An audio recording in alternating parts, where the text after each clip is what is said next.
এরপরে ঠাকুর ঘরেই homeopathic practice করতে, এরকম প্র্যাকটিস করতে করতে অভিজ্ঞতা হতে হতে ঠাকুর কি হলেন গরিব দুঃখীদেরকে ট্রিটমেন্ট করতেন উইদাউট এনি ফিস, মেডিসিনের টাকা নিতেন না। তো এরকম করতে করতে বহু মানুষ এরকম আছে যে টাকা প্রোভাইড করতে পারে না কোনো চিকিৎসাতে। তো ঠাকুর এরকম প্ল্যাটফর্ম দিয়ে গেছেন যে তাদের জন্য টাকা লাগবে না, ঠাকুর এরকম ফ্রিতে ট্রিটমেন্ট করে দিতেন তাদেরকে। এরকম করতে করতে বহুত দিন গেল, এরকম সবে ঠাকুর এরকম করতে করতে ফেমাস হয়ে গেল আর কি, পুরা ভিলেজটাতে বা পুরা গাঁওটাতে পুরো ফেমাস হয়ে গেলেন। সবাই চিনতে পারলেন ঠাকুরকে যে এরকম একটা ব্যক্তি আছেন একটা জায়গাতে যে ফ্রিতে ট্রিটমেন্ট করে। আর ফ্রি ট্রিটমেন্ট কে ছাড়বে? কেউ তো ছাড়ে না। ওখানের জামানাতে কেউ ফ্রি ট্রিটমেন্ট ছাড়ে না, তখন তো ছিলেন বহুত গরিব দুঃখীরা। তো এরকম করতে করতে ঠাকুর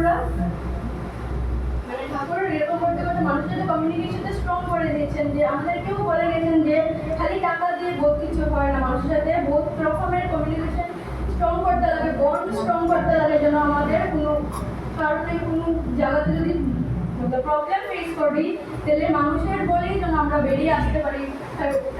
টাকা তো সবের ঘরেই থাকে, কার না থাকে। এখন গরিবের কাছেও টাকা প্রচুর, প্রচুর বলতে কি একটা মিনিমাম টাকা আছে যেটা আমরা কিছু করেই সব কিছু সালতে দিতে পারি, যে কোনো প্রবলেম যেন না হয়।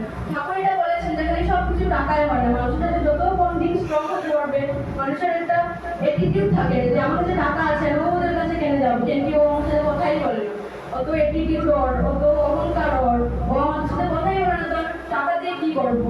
টাকা আছে তো মানুষের সাথে বন্ডিং নেই, তো কেমনি কি করবো? ঠাকুরের এক্সাম্পল দিয়েছে টাকায় কিছু হয় না, মানুষের সাথে বন্ড যত ক্রিয়েট করি, মানুষের সাথে বন্ড যত বেশি ক্রিয়েট করতে পারবো, অতই মানুষের হেল্প পাবো, অতই যেখানে খুশি যে কোনো কিছু হোক না কেন। ঠাকুরের একটা ছোট্ট এক্সাম্পলই এটি। ঠাকুর প্র্যাকটিক্যালিও দেখিয়ে গিয়েছেন আমাদেরকে, ঠাকুর পরেও দেখিয়ে গিয়েছেন আর দিয়েও গিয়েছেন, যেটা আমরা এখনো ফলো করি না। বহুত জনই আছে ফলো করি না, আমিও নিজেও করি না কেন, যদি স্টুডেন্ট হয়ে যেতেই কিছু। আর একটা লাইফ স্টুডেন্ট হলো ছোট একটা লাইফের সাথে এটা কিছু একটা শেয়ার করি অভিজ্ঞতার সঙ্গে। যেটা হলো আমি যখন ক্লাস 10-এ পড়তাম তখন ফাইনাল দিয়ে বাবা গেল দেওঘরের রেজাল্ট নিয়ে অভিজ্ঞতার কাছে, যে আমি কি পড়বো নেক্সট, এইচএস কি পড়বো, কোনখানে পড়বো কি না। তো বাবা গেলেন নিবেদন নিয়ে রেজাল্ট নিয়ে, তো অভিজ্ঞতাকে দেখিয়ে এলেন। তো অভিজ্ঞতা বললো যে এটাকে করতে, তাই যেটা করতে চায় এটাই করো, ওর তো কিছু নেই। তো বললো, এরপরে বাবা আসলো দেওঘর থেকে, বললো যে অভিজ্ঞতা এমন বললো তুই যেটা ইচ্ছা করতে ইচ্ছা তুই কি পড়বে। তো অভিজ্ঞতা আমি আমার মাথা ছিল যে ঠাকুর বাড়ির থেকে আদেশ এসে তো পড়তে, তো ঠাকুরের আশীর্বাদও আসে, না পড়লেই চলবে, সব তো একদম ফ্রি মাইন্ডেড। অভিজ্ঞতা তো দিয়ে দিয়েছেন, তো একটু পড়লেই এবার আমার রেজাল্টটা একদম 100%, একদম 80+ আসবে, আমি তো একদম পুরো চিল মানে। তো এরপরে আস্তে আস্তে ডেট গেল, এক্সাম 1 বছর 2 বছর গেল, এরকম এক্সাম আসলো আমাদের চিল মানে একদম ক্রেজি। তো এরকম এক্সাম আসলো, তো আমি একটু রান্নার প্রতি বেশি অ্যাট্রাক্টিভ হয়ে গেল, যে নিউ এক্সপেরিমেন্ট করবো, কেমন করে রান্না করবো। তো পড়া টোড়া সাইডে রেখে এক্সাম মিটে গেল, সব সাইডে রেখে রান্নার প্রতি এক্সপেরিমেন্ট আর কি, হবি রান্না করবো, শিখবো, এই করবো সেই করবো, সব ছেড়ে একদম মানে অভিজ্ঞতা আশীর্বাদ দিয়েছে আর কি আর হবে, সব তো একদম বিন্দাস। তো সব ছেড়ে একদিন কি হলো, এরকম করতে করতে পড়াশোনা তো নেই, সব একদম কলেজে অ্যাডমিশন দিয়ে এসি আর বই পুরাপুরি সিস্টেম নেই, সব সাইডে। তো এরকম সিলেকশন আসলো, এরকম করতে করতে পড়ি মানে রিভিশন দিলেই হয়ে যাবে, কনফিডেন্স ইনাফ যে আমি পারবো, এরকম করে পারবো। এরকম করতে করতে একদিন অভিজ্ঞতা এরকম স্বপ্ন দেখিয়েছেন আর কি আমাকে। তো মা আর আমি এরকম ঠাকুর বাড়ি গিয়েছি, তো আমরা প্রণাম করলাম সবাইকে, তাদেরকে তো পাচ্ছি না, তাদেরকে যে গৌরানী মা আর অভিজ্ঞতা একটা জায়গাতে বসে আছেন, যে বার্থডেতে যে অভিজ্ঞতা বসে থাকে গিফট অর্জন করার জন্য, এখানে বসে আছেন, গৌরানীর সঙ্গে কথা বলছে। তো আমরা আনন্দবাজার নিয়ে গেলাম, এখানে তো প্রণাম করছিল। গৌরানী মা আমাকে স্বপ্নতে জিজ্ঞেস করছেন কি রে পড়াশোনা কি হচ্ছে তোর। অভিজ্ঞতা পিঠে থেকে আমি বলতেই দিলাম না যে কি হচ্ছে। অভিজ্ঞতা বললো ওকে আর জিজ্ঞেস করবেন না মা, ও তো রান্না করা আলু ভাজা খুব স্বাদ করে, তাই আলু ভাজা ডালই সারাটা দিন করুক, ও রান্না বাড়ি সবাইকে খাওয়া, তাই করে কি করবে, তাই তো মানুষকে সেবা করো, তুমি ছাড়ো, ওকে জিজ্ঞেস করবে না।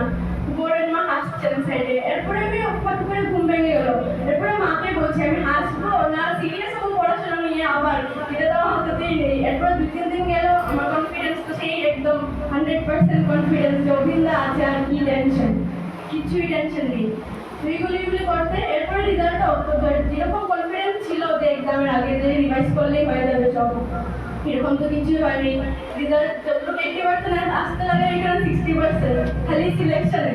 এরপরে মাথায় ঢুকলো না অভিন্দা মানে দাদা হিসাবে যেমন ভাবে আমরা ট্রিট করি, দাদা একদম বড় দাদা হিসাবে ছোট বোনকে যেমন গার্লস দিতে লাগে, এরকম তো ডাইরেক্ট দিতে পারেননি, স্বপ্নতে এসে বললেন। তো এরপরে যখন ফাইনাল আসলো তখন গিয়ে তো অভিন্দা মাথাতে রেখে এরপরে না 20 দিনে মনে হয় পরে খালি এক্সামটা দিলাম। এরপর অভিন্দার আশীর্বাদে মানে রেজাল্টটা ভালোই হলো, এখন তো সেমিস্টার ডিগ্রি কোর্সে।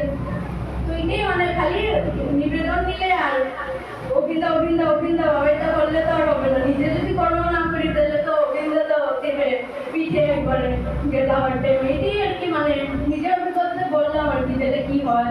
খালি তো ঠাকুর তো আর নিজে এসে আমাকে ভুলিয়ে খাওয়াবে না। ঠাকুর যদি নিজেই কর্মটা না করি, ওরাও তো রাগ হয়ে যাবে আমাদের সঙ্গে। তো মানে নিজে যদি এসে না বলতে স্বপ্নদের যদি গাইড করে দিলেন, মানে করতে মুহূর্তেই আর কি তারা আছেন, যতটুকু বিশ্বাস আছে তো আছেন।